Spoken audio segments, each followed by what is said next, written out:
एक भक्तमाल जी में एक कथा आती है, सावधानी से सुनो। महाराष्ट्र के पंढरपुर में एक वैष्णव भक्त थे, उनका नाम था त्रिलोचन दास।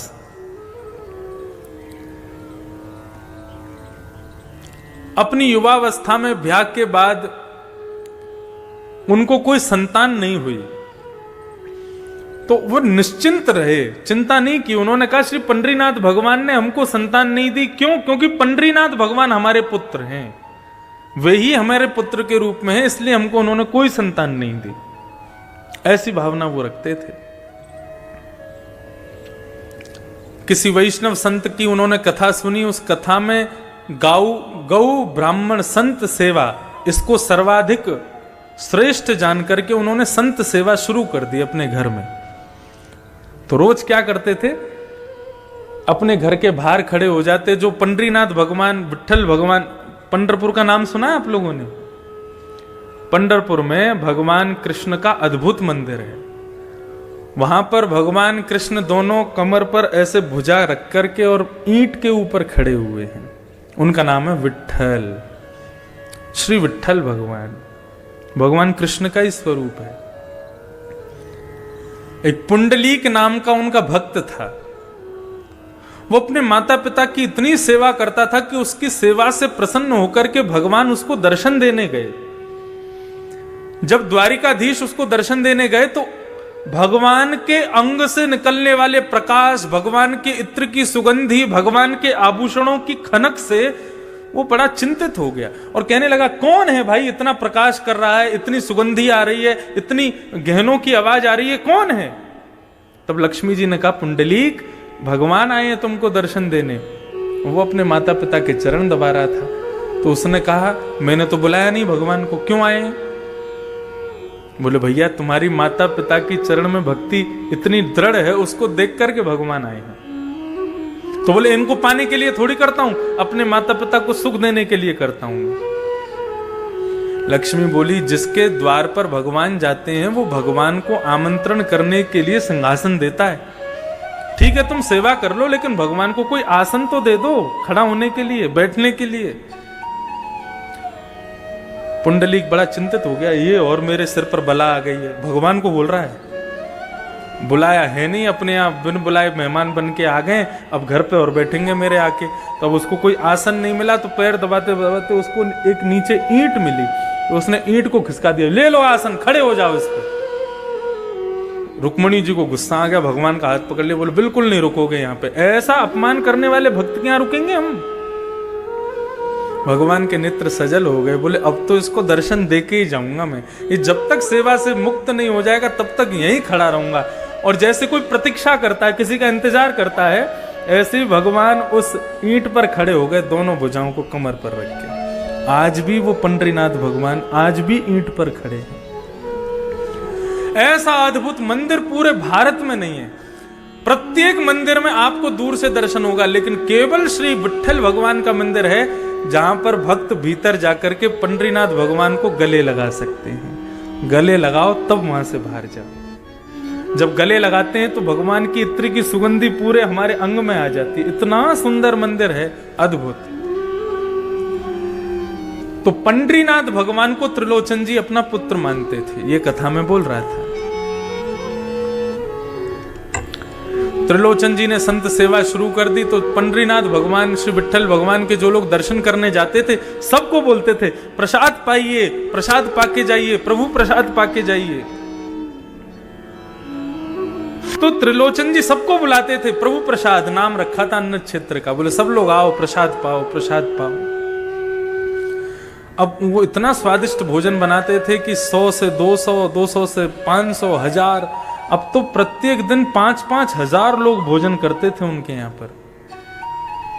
और बनाने वाले कोई नहीं, त्रिलोचन जी और उनकी पत्नी, दो ही लोग। परिवार में और कोई था नहीं, संतान थी नहीं। सेवा करते करते करते करते करते अति वृद्ध हो गए। अति वृद्ध होने के बाद में उन्होंने भगवान से केवल एक ही इच्छा रखी, प्रभु आपने हमें संतान तो दी नहीं, हमने आपको ही पुत्र माना है, लेकिन अब आपसे एक प्रार्थना करते हैं कि हम दोनों बड़े वृद्ध हो गए, हमसे भोजन बनता नहीं है, सबको पवाने में बड़ी दिक्कत होती है, एक कोई वैष्णव भक्त हमको कोई एक नौकर मिल जाए जो हमारे यहाँ पूरी सब्जी रोटी साग चावल ये सब बना दिया करे और संतों को परोसवा दिया करे, तो 2 से 3 हो जाएंगे तो सहजता रहेगी। तो दिन रात भगवान से यही प्रार्थना करते थे, एक बढ़िया श्रेष्ठ नौकर मिल जाए, एक कर्मचारी मिल जाए हमको।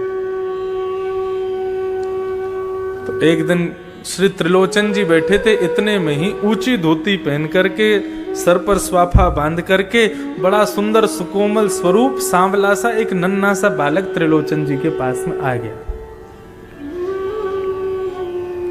त्रिलोचन जी को आगे प्रणाम किया, बोले हाँ बेटा बताओ कहां से हो, कौन हो, क्या है? बोले हम काम ढूंढ रहे हैं। तो काम मिल जाएगा तुमको यहाँ पे, लेकिन कर पाओगे हमारे यहाँ काम? बोले क्या काम करना पड़ेगा? बोले कुछ नहीं, सवेरे शाम रोटी सब्जी बनानी है, संतों को पवाना है। तो नन्हा सा बालक कहता है ये तो मेरा युग युगों का काम है, ना जाने कब से करता आ रहा हूं। संत गौ ब्राह्मण की सेवा तो मैं जाने कब से करता आ रहा हूं। त्रिलोचन जी उसको देख के कहने लगे अभी तुम 3-4-6-7 वर्ष के तो दिखते हो, और तुम कौन से जमाने से करते आ रहे हो? अब वो कैसे बता मैं, वो तो भगवान है, भगवान तो हमेशा से गौ ब्राह्मण संत सेवा करते आ रहे हैं।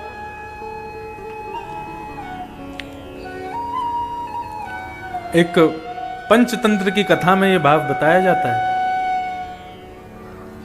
एक नदी के किनारे एक कुकर, ग्राम सिंह, जिसको साधारण भाषा में कुत्ता बोलते हैं, तो वो ग्राम सिंह गांव का शेर, वो ग्राम सिंह एक नदी के किनारे में रहता था, उसका पूरा परिवार उसके साथ रहता था।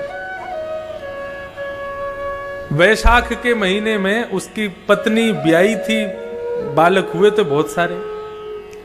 तो एक दिन नदी में बाढ़ आ गई।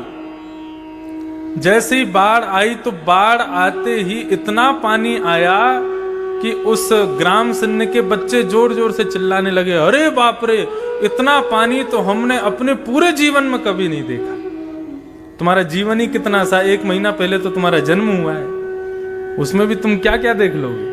तो ठीक उसी प्रकार ये त्रिलोचन जी के पास में जो बालक आया वो कह रहा है मेरा तो जन्म जन्मों का काम है, ना जाने कब से करता आ रहा हूं। त्रिलोचन जी हंसने लगे, बोले अच्छा नाम क्या है तुम्हारा? बोले मेरा नाम अंतर्यामी है। बोले वाह बड़ा बढ़िया नाम है। तुम्हारे माता पिता कौन है? बोले मेरे कोई माता पिता नहीं है। बोले अच्छा, हमारे यहां काम करोगे? बोले कर तो लूंगा, लेकिन शर्तें हैं मेरी। त्रिलोचन जी बोले क्या शर्तें हैं? बोले सबका भोजन मैं बनाऊंगा, लेकिन मेरा भोजन आपको बनाना पड़ेगा।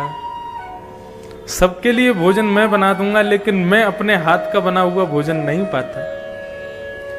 ठाकुर जी पूरे विश्व को अन्न प्रदान करते हैं, पूरे विश्व को दाल चावल रोटी सब्जी सब देते हैं, लेकिन ठाकुर जी का भोग हमको ही बना के रखना पड़ता है।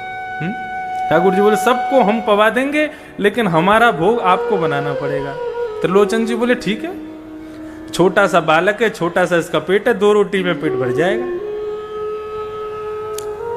दूसरी बात, बोले एक और शर्त है। बोले क्या शर्त है? बोले कि हम 2-4 रोटी नहीं खाते। बोले कितनी खाते हो? बोले 2 सेर आटे की रोटी खाएंगे हम। अब त्रिलोचन जी की पत्नी कहने लगी सेठानी जी, बोले कोई बात नहीं, पूरे दिन में तुम सबको हजारों लोगों को पवाओगे, 1-आध सेर आटे की रोटी हम तुमको खवा दिया करेंगे, कोई बात नहीं। बोले एक और शर्त है। बोले तीसरी शर्त क्या है? बोले तीसरी शर्त यह है कि हम जितना भी खावें आपको खवाना पड़ेगा। कभी अगर ये बोल दिया बहुत पेटू है, बहुत खाता है, तो मैं छोड़ के चला जाऊंगा, मुझको कभी टोकना नहीं।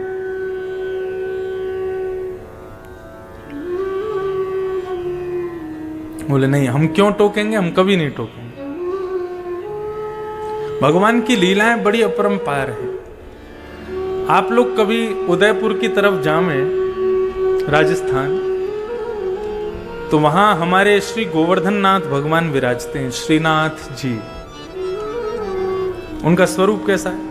एक भुजा ऊपर, दूसरी भुजा कमर पे। सबने चित्र में तो दर्शन किए, लेकिन मध्य प्रदेश छत्तीसगढ़ के लोगों को बहुत कम पता है नाथ द्वार के बारे में। तो वहां श्रीनाथ जी का मंदिर है, और श्रीनाथ जी के मंदिर में ही श्रीमद जगत गुरु वल्लभाचार्य जी के सेव्य ठाकुर जी, हजारों वर्ष पुराने ठाकुर जी हैं। इतने से लड्डू गोपाल हैं, हमारे अंगुष्ठ के बराबर के लड्डू गोपाल। उनका नाम है नवनीत प्रिया। नवनीत कहते हैं मक्खन को, प्रिय कहते हैं उससे प्रेम करने वाले, नवनीत प्रिया। तो श्रीनाथ जी का जो भोग लगता है, वैसे ठाकुर जी की भोग की पद्धति ऐसी है कि पूरी रसोई की जितनी सामग्री है वो सारी सामग्री ठाकुर जी के मंदिर में रखनी चाहिए। कैसे? भगवान के मंदिर के आगे पत्तल रख दो, नीचे ही किसी बढ़िया स्टूल पर पत्तल रख करके उसी में कड़ी की भगोनी, उसी में सब्जी का भगोना, उसी में ही रोटी सब्जी सब एक साथ पधरा दो।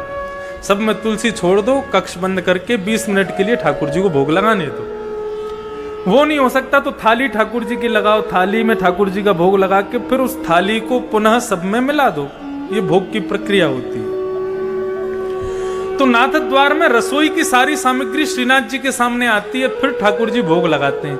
लेकिन जो वो छोटे से नवनीत प्रिया जी हैं, वो अपनी गद्दी के सहित उठ करके रसोई में जाते हैं, वहां जाके भोग लगाते हैं।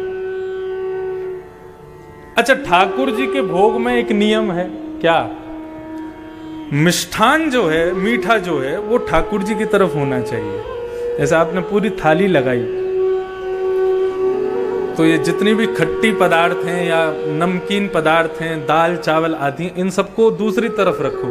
मिष्ठान जो है वो ठाकुर जी के आगे सबसे पहले वही रखो। मीठा, ठाकुर जी पहले मीठा खाते हैं, उसके बाद फिर कुछ नमकीन खाते हैं, फिर मीठा खाते हैं, फिर कुछ नमकीन खाते हैं। ऐसे ठाकुर जी का नियम है।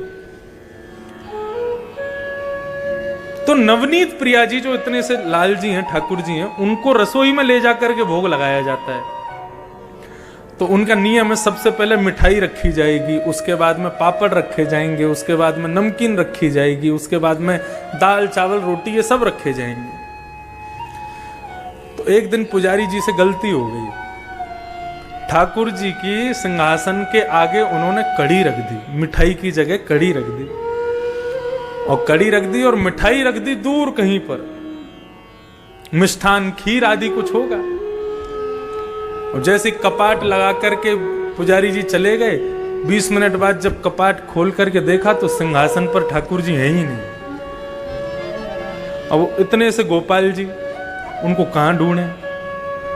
साग सब्जी दाल चावलों में ढूंढ रहे हैं, उनको मिल ही नहीं रहे। सब जगह खोज लिया, नहीं मिले तो फिर छन्नी मंगाई, और छन्नी मंगा करके सारे रस पदार्थों को छाना गया। कहां गए ठाकुर जी?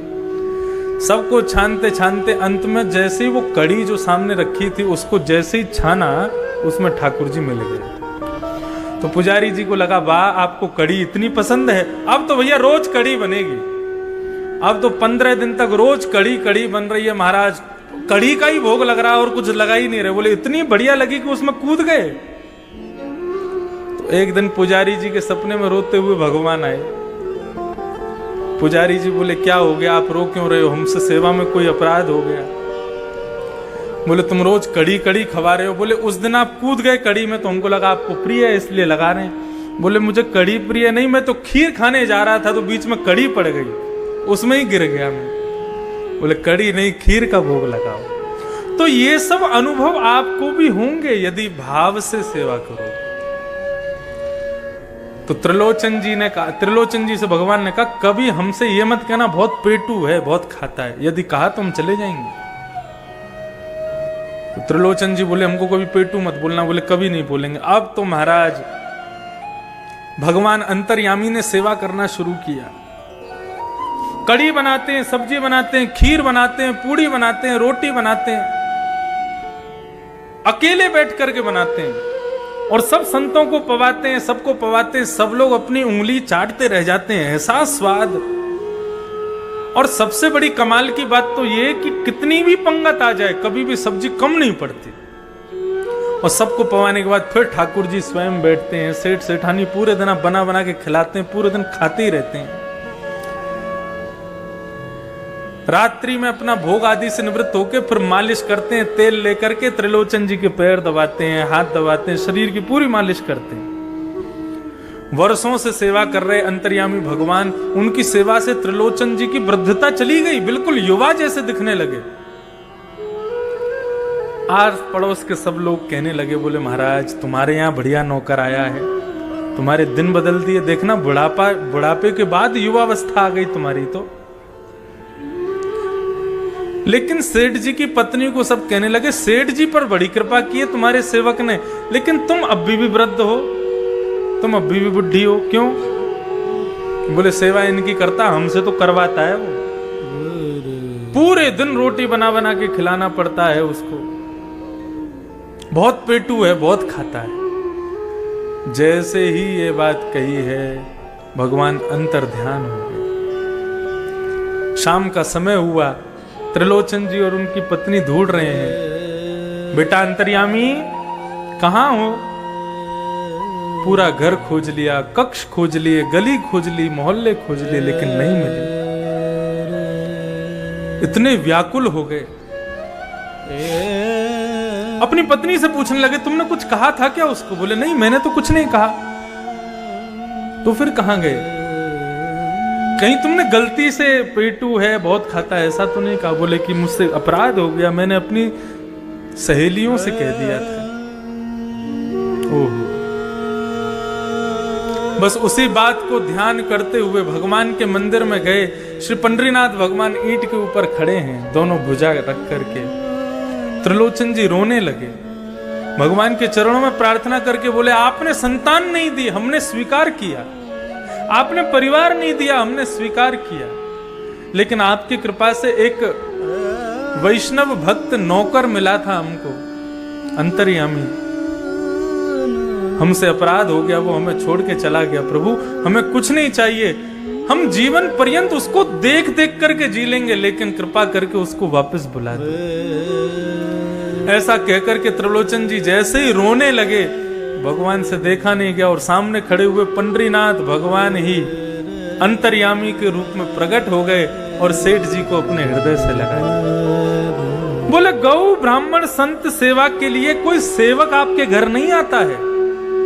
यदि संत सेवा में किसी की अति निष्ठा है तो उसको मेरा ही स्वरूप मानिएगा, वो मैं ही आया हूं।